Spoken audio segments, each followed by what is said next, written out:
for drilling. I'm going to ask for a very short answer on this, and we're going to start with Allyson Schwartz. Yeah. I would support a moratorium on drilling in the Delaware River Basin. I think that is an issue of local control, so that's important. And I also would put a moratorium on drilling in state parks and forests. So I think the rest will be discussion about with local decision makers as well about what we should do and how far we should go.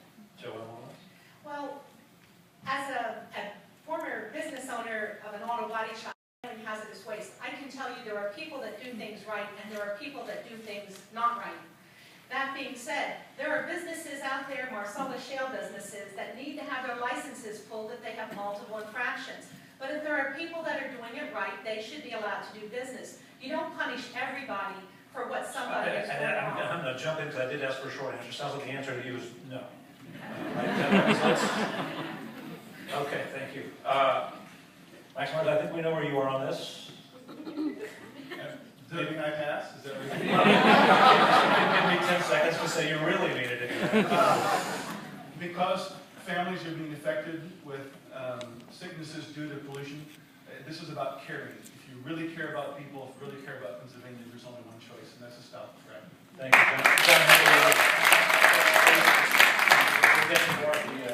Well, very quickly, add one thing. Look, I support a moratorium on public lands.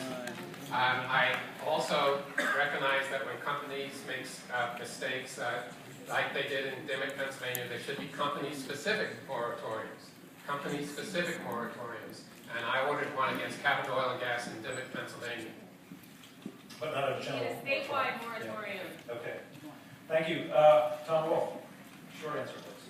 I believe in a moratorium on the public lands, and I also agree with Representative Schwartz that you ought to have a moratorium where local committees have determined that they want to have the moratorium.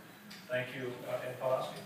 I believe the same thing. Moratorium on public lands, also a moratorium on Delaware River Basin Commission. I'm going to go a step further. I'm going to say we also need a moratorium on taking dollars from these gas companies.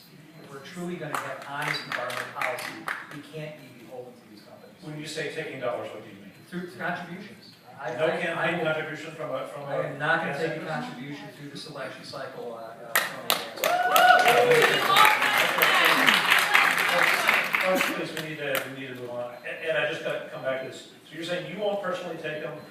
Candidates, you're not saying that you can make a law that bans a particular. No, I'm saying we need to have an honest dialogue about this issue. And the only way we're going to have an honest dialogue about this issue is if politics doesn't come into play. And what's happened here in Pennsylvania is that these corporations have basically bought the political system. And we need to stop that. We need to have an honest dialogue. We need to look at this issue. Okay, we hear you. I don't want to get into the whole thing. My fault. I drove you. You drove it. I'm answering it. You asked the question. All right, Your Honor, I opened the door. Okay. Katie McGinty, please, again, short answer. I too very much agree with the moratorium on state parks and forests, and also believe that we have to give local citizens the right to be engaged and protect and take care of their own backyards. And so I support those ordinance opportunities that allow citizens to do just that. We need a statewide Thank you. moratorium. Okay, That's your I job. want to move to preservation. Our state parks are beloved to Pennsylvanians, places that we go to hike, fish, teach our kids about the state's history.